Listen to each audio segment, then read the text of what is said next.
मेरा नाम शीतल है।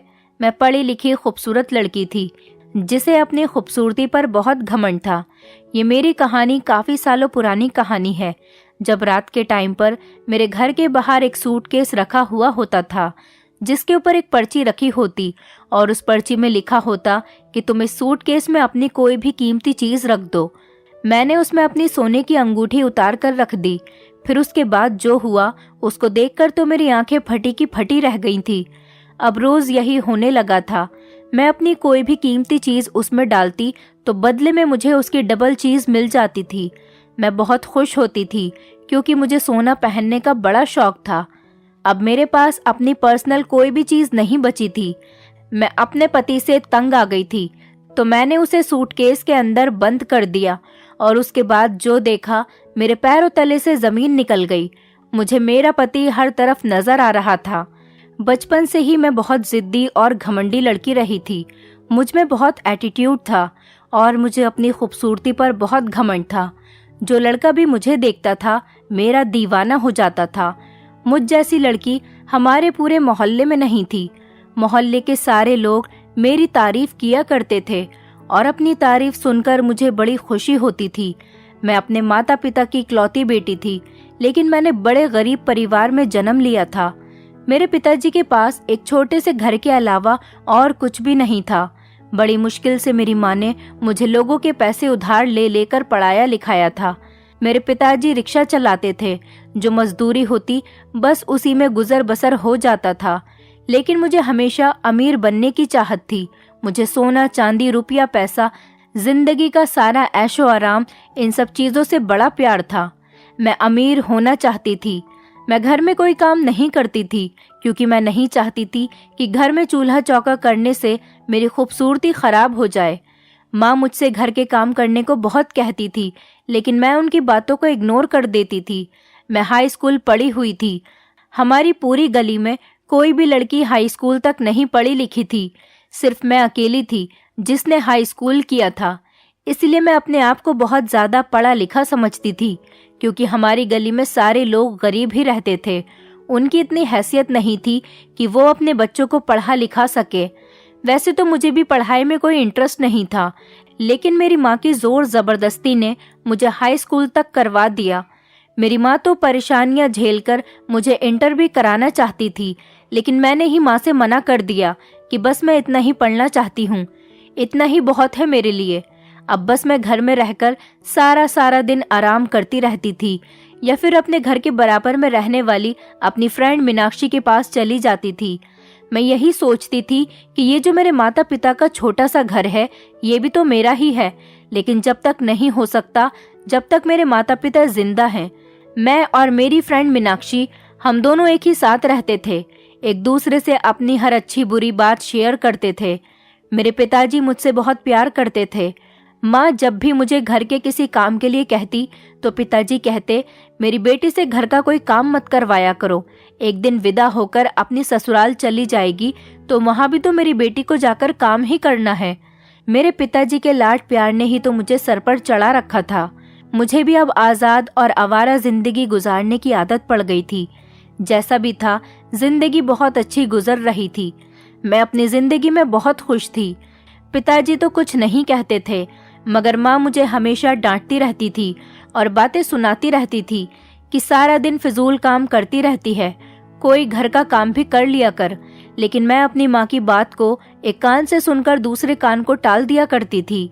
मेरी चाहत थी कि मेरी शादी जिस लड़के से भी हो वो बहुत अमीर और स्मार्ट हो और उसके घर में नौकर चाकर काम करते हों, उसका बड़ा सा घर हो और बड़ी सी गाड़ी हो जहाँ पर मैं अपनी जिंदगी आराम से गुजार सकूं, क्योंकि मैं इस गरीबी भरी जिंदगी से तंग आ गई थी। मेरे पिताजी की इतनी मजदूरी नहीं थी जो वो मेरी ख्वाहिशों को पूरा कर सकते। मेरी ख्वाहिश होती थी कि मैं ब्रांडेड कपड़े पहनूं, ब्रांडेड मेकअप इस्तेमाल करूं और मेरी खूबसूरती और भी ज्यादा बढ़ जाए। हमारे मोहल्ले में ही एक लड़का रहता था, वो स्कूल में भी मेरे साथ ही पढ़ा करता था। मेरी फ्रेंड मीनाक्षी का अफेयर उसके साथ चल गया था और उन दोनों की फैमिली को जब इस बारे में पता चला तो उनका रिश्ता भी लगा दिया गया था। मुझे यकीन नहीं आ रहा था कि मेरी दोस्त का इतनी जल्दी रिश्ता भी लग सकता है। क्योंकि उन दोनों ने बहुत कोशिश की थी और इतनी ज्यादा कोशिश के बाद आखिरकार उन दोनों की शादी होने जा रही थी। लड़का अच्छा था, जबकि मीनाक्षी मेरे जितनी खूबसूरत नहीं थी, लेकिन फिर भी दोनों के परिवार वाले उन दोनों के रिश्ते के लिए तैयार हो गए थे। वो लड़का कोई काम नहीं करता था, सारा दिन आवारागर्दी करता रहता था, पर वो देखने में बहुत खूबसूरत था। उसके पिता का बड़ा सा घर था और उसके परिवार में सिर्फ उसकी विधवा माँ ही थी, वो भी बीमार रहा करती थी। जो कुछ भी था ले देकर उस लड़के का ही था। यही सोचते हुए मीनाक्षी के घर वालों ने उसका उस लड़के के साथ रिश्ता पक्का कर दिया था, क्योंकि उनकी बेटी को रहने के लिए बड़ा सा घर मिलने वाला था और शायद जब उस लड़के पर शादी के बाद जिम्मेदारी पड़ती तो वो अपनी आवारागर्दी भी छोड़ देता। 15 दिन बाद मीनाक्षी की शादी फिक्स हो गई थी। उसने अपनी शादी में मुझे भी इनवाइट किया था, क्योंकि वो मेरी बहुत अच्छी दोस्त थी और मैं तो उसके घर के सारे फंक्शंस में जाने वाली थी। लेकिन मेरे पास उसकी शादी में पहनने के लिए कोई भी अच्छे कपड़े नहीं थे और मेरे लिए शॉपिंग करना बहुत ज़रूरी था, जिसके लिए मेरे पास पैसे नहीं थे। मैंने अपनी माँ से पैसे मांगे तो उन्होंने हमेशा की तरह मुझे इनकार कर दिया। मुझे पता था कि मेरी माँ मुझे पैसे नहीं देगी, इसीलिए मैंने जब पिताजी घर आए तो उनसे पैसे मांगे। ज्यादा तो नहीं, लेकिन उन्होंने मुझे थोड़े पैसे दे दिए थे, जिससे मेरा एक सिंपल सा सूट आ सकता था। अब मैं अपनी गली की एक और दोस्त को लेकर मार्केट चली गई थी। मैं अपने लिए एक अच्छा सा सूट लेकर आ गई थी। आज मेरी दोस्त मीनाक्षी का हल्दी का फंक्शन था, जो कि उसके घर पर ही रखा गया था। हम सब दोस्तों ने अपनी दोस्त मीनाक्षी की शादी पर खूब हल्ला गुल्ला किया था। रात सारी मौज मस्ती में गुजर रही थी। आस पड़ोस के लोगों ने इस बात पर ऐतराज भी किया था कि लड़कियां छत पर नाच रही हैं, मगर यहाँ सुनता कौन है किसी की। सब अपनी अपनी मर्जियां चलाते हैं और वही हमने भी किया था। सारी रात ही हमने छत पर गाने बजाए थे, क्योंकि सबको पता तो चला कि आज हमारी दोस्त की शादी हो रही थी। मेरी दोस्त मीनाक्षी की खुशी का तो कोई ठिकाना ही नहीं था। वैसे तो मेरे ऊपर भी बहुत सारे लड़कों की नज़र थी। मेरी माँ तो मेरी नज़र उतारा करती थी, क्योंकि मैं बहुत खूबसूरत थी और उसके ऊपर से जो मैंने सूट पहना हुआ था वो मुझ पर और भी ज़्यादा प्यारा लग रहा था। सब लोग मेरी बहुत तारीफ कर रहे थे। माँ का कहना था कि अब वो मेरे लिए भी रिश्ते तलाश करना शुरू कर देगी और मेरी भी जल्द से जल्द शादी कर देंगी। 2-3 लड़के तो माँ देख भी चुकी थी, लेकिन मुझे उनमें से कोई भी पसंद नहीं आया था। कोई ऐसा नहीं था जिससे मैं शादी कर सकती थी। मेरी चॉइस तो यही थी कि मेरी शादी किसी ऐसे लड़के से हो जो हैंडसम और अमीर हो, लेकिन दोनों क्वालिटीज एक ही इंसान में नहीं मिल पा रही थी। मुझे तो सबसे अलग लड़के से शादी करनी थी, जिसे सब देखते ही रह जाते। और उस हल्दी के फंक्शन में मुझे एक इंसान ऐसा नजर आया था जिसकी निगाह मेरे चेहरे से हट ही नहीं रही थी, लेकिन न जाने वो कहाँ गायब हो गया था। सारे फंक्शन में मैंने उसे बहुत तलाश किया था, क्योंकि मुझे भी वो देखते ही पसंद आ गया था। उसकी पर्सनैलिटी ही कुछ अलग थी। और फिर शादी वाले दिन वो मुझे दिखाई दे ही गया था और फाइनली उसने मुझे प्रपोज भी कर दिया था। उसने मेरे बारे में अपनी फैमिली को भी बता दिया था। मेरी दोस्त की शादी तो हो गई थी और उसकी शादी ने मुझे सोच में डाल दिया था। वो लड़का मेरे दिमाग से नहीं निकल रहा था।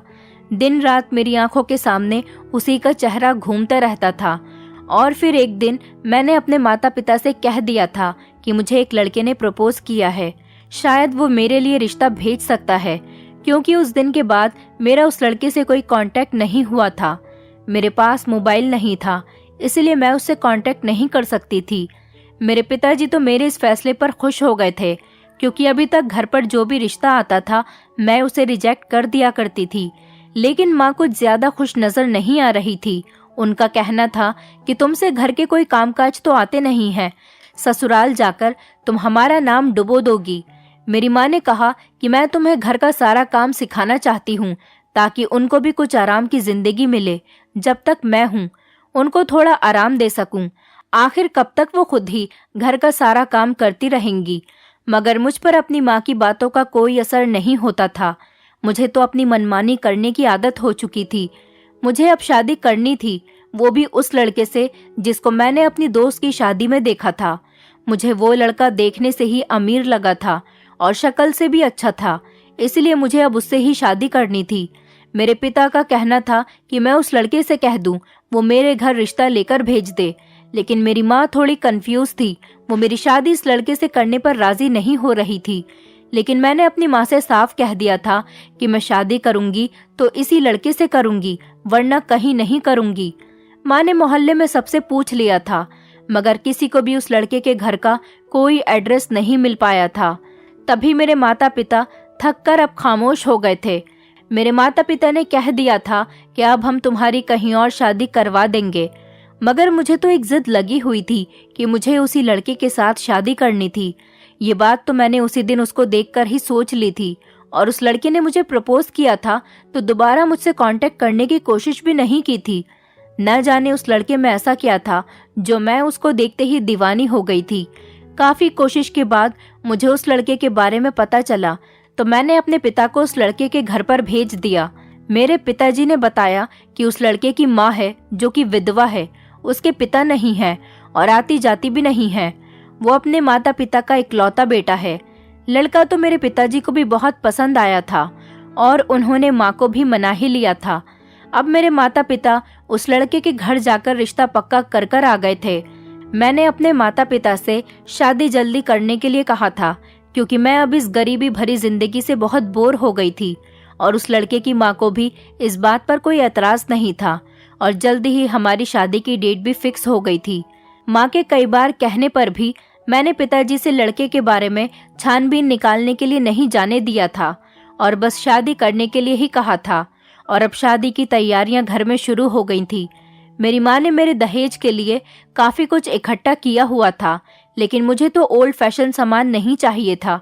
इसीलिए मैंने अपने पिता से कहकर नया सामान मंगवाया था, और सारा सामान मेरी मर्जी का ही था। मेरे पिताजी ने घर के कागज गिरवी रखकर मेरी शादी के लिए लोन ले लिया था, और उन्हीं पैसों से मेरी शादी हो रही थी, और हर चीज एक से एक बढ़कर थी। देखने वाले भी मेरे दहेज की तारीफ कर रहे थे कि इतने गरीब आदमी ने अपनी बेटी का कितना अच्छा दहेज इकट्ठा किया था। आखिर मैं अपने माता पिता की इकलौती बेटी थी, वो मेरे लिए इतना तो कर ही सकते थे। मेरे पिताजी बहुत अच्छे थे, वो मेरी हर ख्वाहिश को पूरा कर दिया करते थे, लेकिन माँ बड़ी सोच समझकर चलती थी।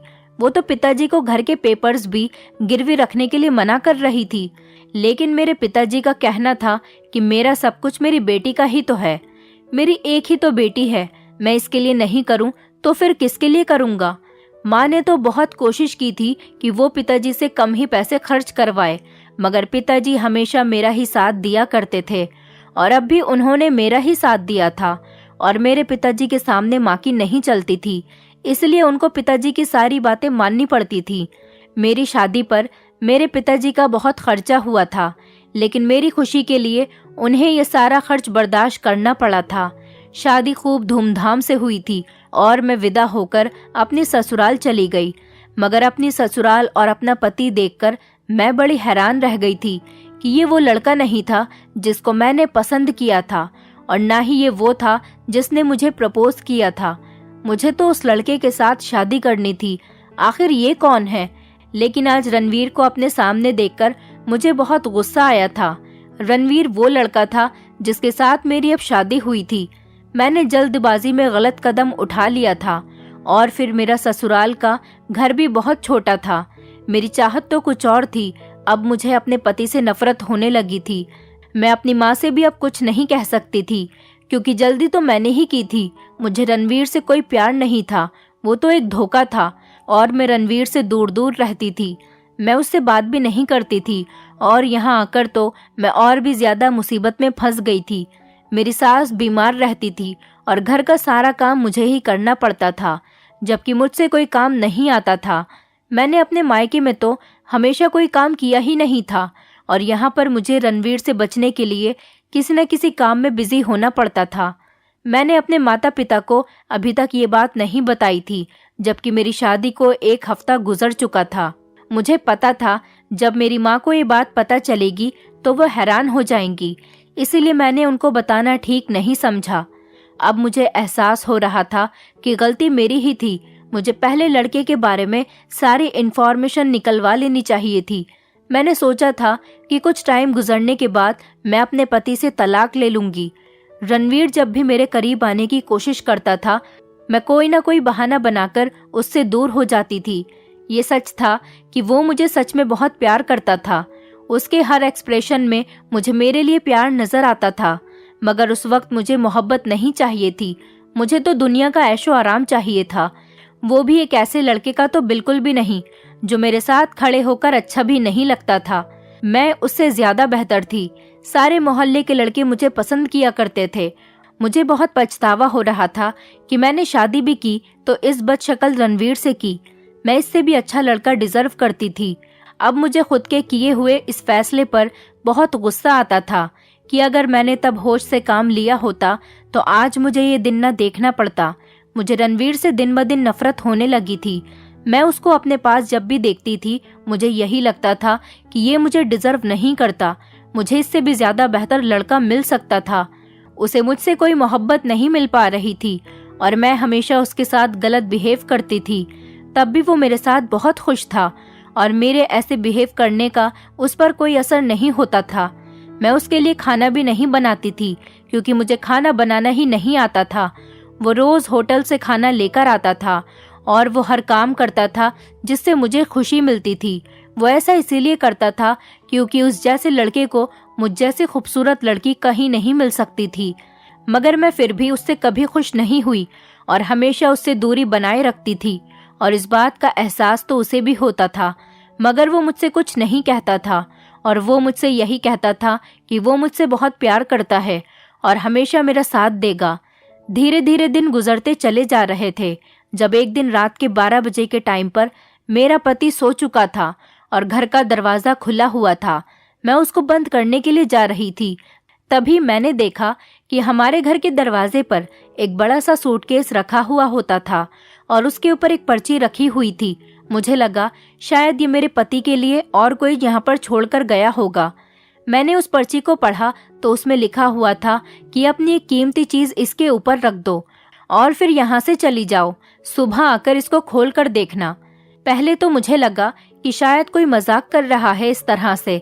मैं अपनी कोई कीमती चीज अगर इस पर रख कर चली जाऊंगी तो वो चोरी भी हो सकती है।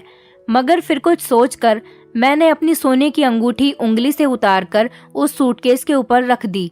वो अंगूठी मेरी माँ ने मुझे शादी पर दी थी। आज मुझे अपनी किस्मत आजमानी थी और देखना था कि अंगूठी सूटकेस के ऊपर रखने के बाद क्या होता है। और फिर अंगूठी का क्या था, अगर चली भी जाती तो मैं अपने पति से मंगवा लेती क्योंकि वो तो मेरे लिए कुछ भी करने को तैयार रहता था और शायद ऐसा मौका कभी मुझे दोबारा नहीं मिलता। मैंने अपनी अंगूठी उतारकर सूटकेस के ऊपर रख दी थी और वो पर्ची भी सूटकेस के ऊपर ही रखी थी। पर्ची में लिखा हुआ था कि सूटकेस को खोलने की कोशिश मत करना वरना हमारे किए हुए जादू का असर खत्म हो जाएगा। अपनी अंगूठी रखते ही मैं घर के अंदर आ गई थी और दरवाजे को अंदर से बंद कर लिया था और अपने कमरे में जाकर सोने के लिए लेट गई थी। मुझे एक्साइटमेंट की वजह से सारी रात नींद नहीं आई थी। जैसे ही सुबह के 6 बजे मैं फौरन ही घर का दरवाजा खोलने के लिए चली गई क्योंकि सारी रात मेरी इंतजार में ही गुजर गई थी। मुझे 1 मिनट के लिए भी नींद नहीं आई थी। मैंने सोचा कि शायद ऐसा न हो मुझे कुछ न मिले। जब मैं दरवाजा खोलकर बाहर गई तो सूटकेस अपनी जगह पर ही रखा हुआ था, लेकिन मेरी अंगूठी सूटकेस के ऊपर नहीं थी और ना ही वो पर्ची वहां पर थी। मैंने जैसे ही सूटकेस को खोलकर देखा तो मैं हैरान रह गई थी कि उसके अंदर एक अंगूठी नहीं बल्कि सोने की 2-2 अंगूठियां रखी हुई थी। बाकी इतने बड़े सूटकेस के अंदर कुछ भी नहीं था। मैं तो बहुत खुश हो गई थी और वो दोनों अंगूठियां अपने घर के अंदर लेकर आ गई। मुझे यकीन नहीं हो रहा था कि अंगूठियां डबल कैसे हो गईं। मुझे लग रहा था जैसे मैं कोई सपना देख रही हूँ, मगर अंगूठी बिल्कुल असली थी और सोने की थी। मैंने अपनी अंगूठी को उंगली में पहन लिया और दूसरी अंगूठी को अलमारी में रख दिया। इस तरह से तो मैं और भी ज्यादा अमीर हो सकती थी। मेरी खुशी का तो कोई ठिकाना नहीं था। अगली रात फिर से रात के 12 बजे के टाइम पर जब मैं घर का दरवाजा बंद करने के लिए गई तो फिर से उसी जगह पर वो सूटकेस रखा हुआ था और वैसे ही उस पर छोटी सी पर्ची भी रखी हुई थी और कल की तरह ही सब कुछ लिखा हुआ था। अब मुझे उस सूटकेस पर पूरा यकीन हो गया था। तभी मैं वापस घर के अंदर आ गई और अपनी अलमारी से अपनी एक सोने की लौंग लाकर उस सूटकेस के ऊपर रख दी। अब मैं रोज ही ऐसा करने लगी थी। जब भी मैं सूटकेस के ऊपर कोई चीज रखती, सुबह को वो मुझे सूटकेस के अंदर नजर आती थी और वो चीज डबल हो जाती थी। इस तरह से मेरे पास काफी सारा सोना इकट्ठा हो गया था और मैं उसके अंदर कोई ना कोई अपनी कीमती चीज डाल देती। सोना ही नहीं बल्कि मैं अपने थोड़े बहुत पैसे भी उसमें डाल दिया करती थी, जो मुझे सुबह को डबल हुए मिलते थे। ना जाने मेरे साथ ऐसा क्यों हो रहा था। मैंने इस बात को इग्नोर किया क्योंकि इसमें मेरा ही फायदा हो रहा था। मैं रोज घर से शॉपिंग करने के लिए निकल जाती थी और उन पैसों से पार्लर भी जाती थी। धीरे धीरे मेरे सपने पूरे होने लगे थे, लेकिन एक एक करके मेरी जितनी भी कीमती चीज थी वो सारी मेरे पास से खत्म हो चुकी थी। मुझे समझ नहीं आ रहा था कि मैं अब इस सूटकेस में क्या डालूं, और दूसरी तरफ मुझे रणवीर से भी अपनी जान छुड़ानी थी। इसलिए एक दिन मैंने सोचा कि क्यों ना मैं सूटकेस के अंदर किसी दिन अपने पति को ही बंद कर दूं। इससे मेरा भी काम हो जाएगा और मेरी जान भी छूट जाएगी। वैसे भी मैं अब उससे तंग आ गई थी, मैं उसके साथ नहीं रहना चाहती थी। इसलिए मुझे ये आइडिया अच्छा लगा था और मैंने एक दिन रात को अपने पति के लिए चाय बनाई और उसमें नींद की दवाई मिला दी ताकि वो रात को गहरी नींद में सो सके। और उसके सोने के बाद मैं उसको घसीटती हुई दरवाजे तक लेकर आई और किसी तरह से उसको सूटकेस के अंदर बंद कर दिया और दरवाजा बंद करके मैं अपने कमरे में आकर सो गई थी। वैसे हर कीमती चीज सूटकेस के ऊपर रखी जाती थी, लेकिन मैंने अपने पति को सूटकेस के अंदर बंद कर दिया था। सूटकेस के अंदर कुछ नहीं था, वो बिल्कुल खाली पड़ा हुआ था जब मैंने अपने पति को उसके अंदर बंद किया था। सूटकेस बहुत बड़ा था, इसलिए मेरा पति उसमें आसानी से आ गया था।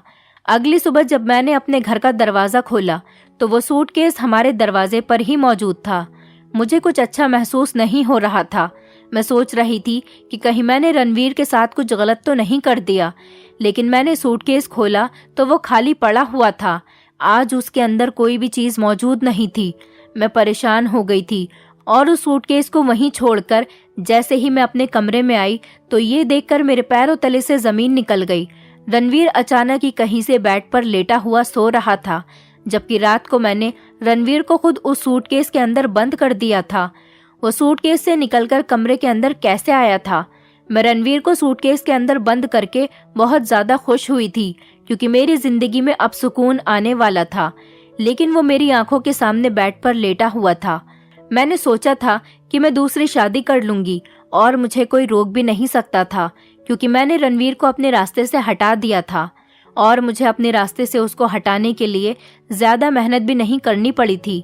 मैं गुस्से से अपने किचन में चली गई, लेकिन जैसे ही मैं किचन में आई तो मैंने रणवीर को बाहर आंगन में बैठा हुआ देखा। अभी तो मैं रणवीर को कमरे में देखकर आ रही थी और अब वो आंगन में कैसे आ गया था। अब मैं बड़ी हैरान हो रही थी कि ऐसा कैसे हो सकता है। हर तरफ मुझे रणवीर दिखाई दे रहा था।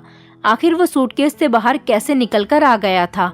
जो भी था, रणवीर ऐसे जिंदा और बाहर कैसे? हर तरफ मुझे नजर आ रहा था। मैंने नोटिस किया था कि एक रणवीर को मैंने कमरे के अंदर देखा था और एक बाहर आंगन में बैठा हुआ था। इसका मतलब सूटकेस के अंदर रणवीर को बंद करने से रणवीर भी डबल हो गया था। और मेरी जान तो जब निकली जब मैंने अपनी अलमारी के अंदर उन सारी चीजों को चेक किया जो मुझे डबल होने के बाद सूटकेस से मिली थी। वो सारी चीज अपनी जगह से गायब हो गई थी। जो भी मुझे सूटकेस से मिला वो सब घर में मौजूद नहीं था। मैं खुद को होश में लाने की कोशिश कर रही थी और मैं डर की वजह से अपनी माँ के घर जाने के लिए घर से बाहर निकल गई थी, लेकिन दरवाजे पर वो सूटकेस मौजूद नहीं था। मैं अपनी माँ के घर पर भी परेशान हो रही थी और मैंने उनको कोई भी बात नहीं बताई थी।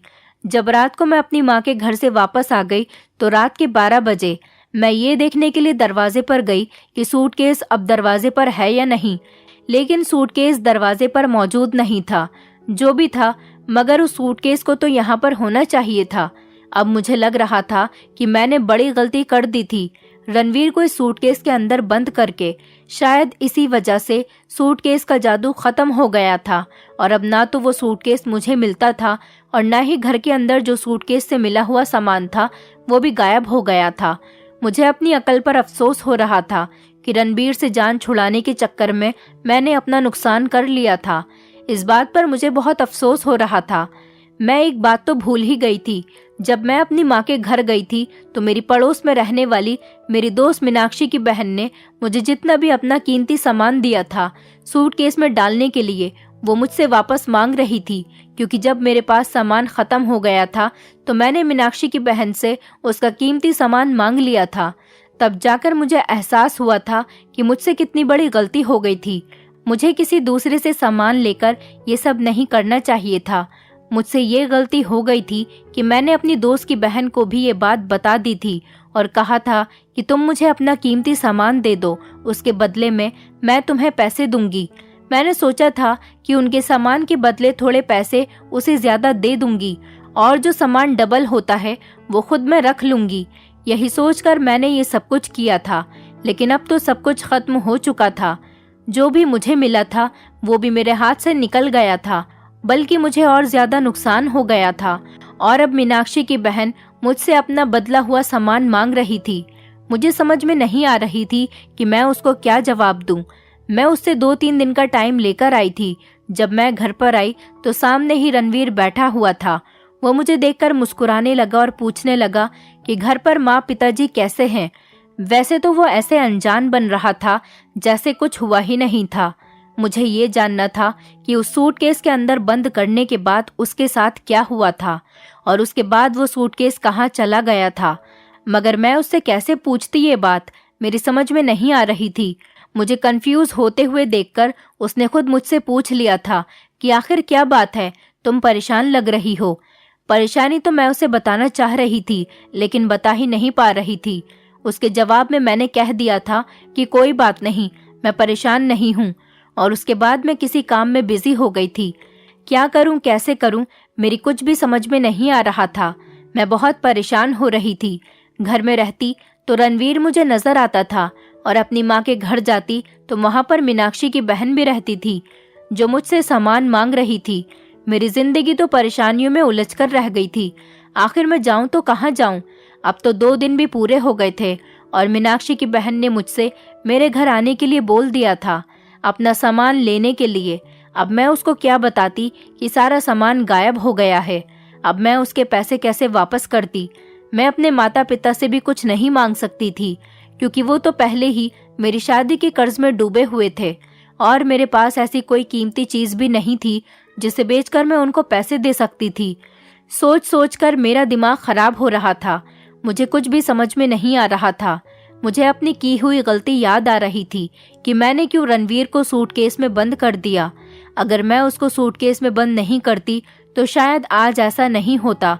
उससे जान छुड़ाने के चक्कर में मैंने खुद को मुसीबत में डाल दिया था और अब इस मुसीबत से बाहर निकलने का कोई रास्ता नजर नहीं आ रहा था। मैं इतना परेशान रहने लगी थी कि रणवीर को भी कुछ नहीं कहती थी। उसे भी मैंने उसको उसके हाल पर छोड़ दिया था।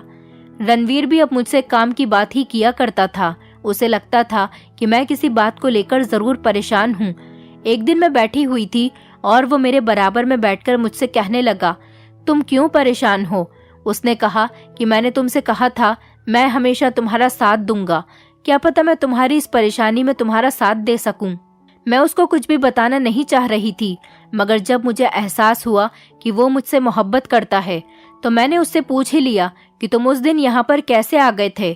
मैंने उसको सारी बात बता दी थी कि किस तरह मुझे एक सूटकेस मिला करता था और मैं उसमें अपना कीमती सामान डालती थी जिससे वो डबल हो जाता था।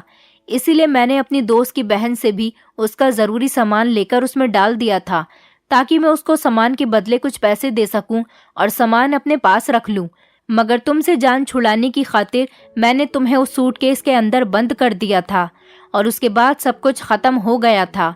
ये सारी बात सुनकर रणवीर खामोश हो गया और कुछ देर के बाद बोला, क्या तुम मुझसे सच में नफरत करती हो कि मुझसे जान छुड़ाने के लिए तुमने मुझे सूटकेस के अंदर बंद कर दिया था? उसके सवाल करने पर मैं खामोश हो गई थी और मेरे पास खामोशी के सिवा कोई जवाब नहीं था। अब मुझे एहसास हो रहा था कि मैं कितनी गलत थी। मैं बहुत शर्मिंदा हो रही थी। मुझे रणवीर के साथ ऐसा नहीं करना चाहिए था जैसा मैंने किया था। इससे पहले मैं रणवीर से माफी मांगती। जो उसने बताया वो सुनकर तो मैं चौंक गई थी कि ये सब उसने मेरी माँ के साथ मिलकर किया है। उसकी माँ ने रिश्ता लगाने पर रणवीर को बता दिया था कि मुझे किस तरह के लड़के पसंद हैं और मैं अमीर लड़कों से शादी करना चाहती हूँ। ये सब मेरी माँ की प्लानिंग थी, जो उन्होंने मेरी शादी रणवीर के साथ करवाने के लिए ही की थी। वो मेरे दिल से पैसों का लालच निकालना चाहती थी, इसलिए उन्होंने रणवीर के साथ मिलकर ऐसा किया था।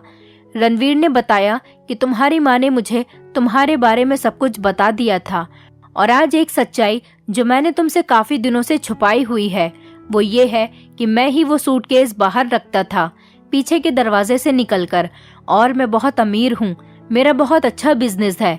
लेकिन तुम्हारी माँ तुम्हें सबक सिखाना चाहती थी, इसीलिए उन्होंने ऐसा किया था। मुझे तुम पसंद आ गई थी, मैं तुम्हारे घर रिश्ता लेकर गया था, लेकिन तुम्हारी माँ ने बताया कि तुमने किसी और लड़के को पसंद किया हुआ है और तुम उसी लड़के से शादी करना चाहती हो। जब तुमने अपने माता पिता को उस लड़के का एड्रेस बताया तो तुम्हारे माता पिता मेरे घर रिश्ता लेकर आ गए थे और तुम्हें बताया कि मैं वही लड़का हूँ जिसने तुम्हें प्रपोज किया था, और उन्होंने बताया कि तुम मुझे रिजेक्ट कर सकती हो क्योंकि मैं देखने में स्मार्ट नहीं हूँ। तुम्हें सिर्फ अमीर लड़का ही नहीं बल्कि स्मार्ट लड़का भी चाहिए था। मैं तुम्हारे दिल में अपने लिए मोहब्बत जगाना चाहता था, लेकिन मैं नाकामयाब रहा। मैं चाहता था कि मैं गरीब बनकर भी तुम्हारी सारी ख्वाहिशें पूरी करूं, तो तुम्हें मेरी मोहब्बत का एहसास होगा। मैं वो सूटकेस बाहर रख देता और तुम्हारी हर चीज को डबल कर देता था, लेकिन जिस दिन तुमने मुझे नींद की दवाई देकर उस सूटकेस के अंदर बंद कर दिया था, मुझे उस दिन एहसास हो गया था कि मैं कभी तुम्हारे दिल में अपने लिए मोहब्बत नहीं जगा पाया। मैं लाख कोशिश करने के बाद भी नाकामयाब रहा, क्योंकि अभी तक तुम्हारे दिल में मेरे लिए नफरत ही भरी हुई थी। गरीब होते हुए भी मैं तुम्हारी हर ख्वाहिश को पूरा करता था। तुम्हें कभी इस बात का एहसास नहीं हुआ कि मैं बहुत अमीर हूँ और एक बहुत बड़ी कंपनी का मालिक हूँ। ये सारी चीज मैं ही तुम्हें दिया करता था, और मैंने ही वो सारी चीजें उस दिन घर से गायब कर दी थी। उसने मुझे एक बैग दिया और कहा कि ये लो तुम्हारी सारी चीजें, तुम ये अपनी दोस्त की बहन को वापस कर दो। उसके बाद वो अपनी जगह से उठा और कहने लगा कि मैं सच में तुमसे बहुत मोहब्बत करता हूँ, मगर शायद तुम मुझसे कभी मोहब्बत नहीं कर सकती। उसने मुझसे कहा कि तुम्हें अब मुझसे जान छुड़ाने के लिए कोई भी मेहनत नहीं करनी पड़ेगी। वो खुद ही अपनी माँ को लेकर यहाँ से चला जाएगा अपने असली घर में, और ये मकान तुम्हारे नाम करके जा रहा हूँ। ये मेरा घर नहीं है बल्कि ये मेरी बहन का घर है। कुछ महीने पहले मेरी बहन की मौत हो गई थी और ये घर मेरी बहन के नाम था। उसकी बहन के पति ने इस घर को गिरवी रख दिया था, जो कि रणवीर ने छुड़ाकर अपने नाम करवा लिया था, और अब वो ये घर मेरे नाम करने को कह रहा था क्योंकि मुझे पैसों का बहुत लालच था। इतना कहकर वो कमरे से बाहर चला गया था और मुझे अपने किए पर बहुत पछतावा हो रहा था। मैं उठी और अपनी दोस्त की बहन को सारा सामान वापस कर आई। मैं अपनी माँ के पास भी गई थी और उनको बताया कि आप रणवीर के साथ मिलकर ये सब कुछ कर रही थी। आपने मुझे बताया क्यों नहीं? मेरी माँ ने कहा कि मैं तुम्हें हीरे की पहचान कराना चाहती थी। अगर रणवीर की शक्ल अच्छी नहीं है तो उसका दिल तो तुम्हारे लिए बहुत अच्छा है। वो तुम्हारा कितना ख्याल रखता है। तुमने कभी उसकी कदर नहीं की। तुमने उसकी कदर इसलिए नहीं की क्योंकि वो अमीर और खूबसूरत नहीं था। वो अमीरी और खूबसूरती का लालच निकालने के लिए ही तुम्हारी खातिर गरीब बन गया था, लेकिन तुमने उसकी फिर भी कदर नहीं की। माँ की बातें सुनकर मुझे बहुत शर्मिंदगी महसूस हो रही थी। मैंने रणवीर के साथ सच में बहुत गलत किया था। उसको अभी भी मेरा ही ख्याल था, तभी तो वो अपनी बहन का घर मेरे नाम करके चला गया था। वो मुझसे कितना प्यार करता था और मैंने उसके प्यार की कदर नहीं की। वो चाहता तो मुझे और अच्छा सबक सिखा सकता था, लेकिन उसने ऐसा नहीं किया, बल्कि उसने मेरा ही फायदा देखा। अब मुझे एहसास हो गया था कि मैं कितनी गलत थी। मुझे रणवीर से माफ़ी मांगनी थी। मैं फौरन अपने कमरे से उठी और उससे माफ़ी मांगने के लिए उसकी माँ के कमरे में गई। वो अपनी माँ का सामान पैक कर रहा था। वो इस घर से जाना चाहता था। मैंने उसको रोक लिया और उससे माफ़ी मांगी। मैंने उसको यकीन दिलाया कि आज के बाद मैं कभी भी अपने मन में लालच नहीं रखूंगी, और अगर तुम्हें मेरी बात पर यकीन ना आए तो मैं सारी जिंदगी इस घर में ही गरीब रणवीर की पत्नी बनकर गुजार दूंगी, क्योंकि मैं अब कुछ भी करके रणवीर का साथ नहीं छोड़ना चाहती थी। मुझे अब सिर्फ उससे मोहब्बत थी। मुझे नहीं पता था कि मुझसे भी कोई इतनी मोहब्बत कर सकता है कि वो मेरी ही खुशी की खातिर सब कुछ जानते हुए भी सहन करता गया। मैंने रणवीर से कहा, मैं कसम खाती हूँ, मुझे तुम्हारे सिवा कुछ नहीं चाहिए, मुझे सिर्फ तुम्हारा साथ चाहिए। ऐसा मैं इसलिए नहीं कह रही हूँ क्योंकि मुझे तुम्हारी हकीकत का पता चल गया, बल्कि इसलिए कह रही हूँ मुझे तुम्हारी मोहब्बत का अंदाज़ा हो गया। मैं भी तुमसे मोहब्बत करने लगी हूँ और शायद मैं तुम्हारे बिना अब नहीं रह पाऊंगी। रणवीर ने जो घर के पेपर्स मेरे हाथ में दिए थे और उस घर को मेरे नाम कर दिया था, वो पेपर्स मैंने फाड़ कर फेंक दिए। रणवीर ने मुझे माफ़ कर दिया था और रणवीर की माँ ने भी। रणवीर को समझाया था कि बहू को समझ आ गई है, बस अब इसको तंग ना करो। रणवीर ने मेरे ऊपर से खूबसूरती का और अमीरी का घमंड उतार दिया था। आज मेरी शादी को 10 साल हो गए। मैं अपने पति के साथ बहुत खुश हूँ और मेरे पास 2 बेटे भी हैं। मेरे पति दुनिया के सबसे अच्छे पति हैं। मुझे दुनिया के ऐश की ज़रूरत नहीं, सिर्फ अपने पति के प्यार की ज़रूरत है। इसलिए तो कहते हैं कि लोगों की कदर करना सीखो। दोस्तों, उम्मीद करती हूँ आपको हमारी कहानी पसंद आई होगी। कहानी पसंद आई है तो वीडियो को लाइक करें, चैनल पर नए हैं तो चैनल को सब्सक्राइब करें और हाँ, नोटिफिकेशन बेल को ज़रूर दबाएं ताकि अगली अपडेट सबसे पहले आपको मिले।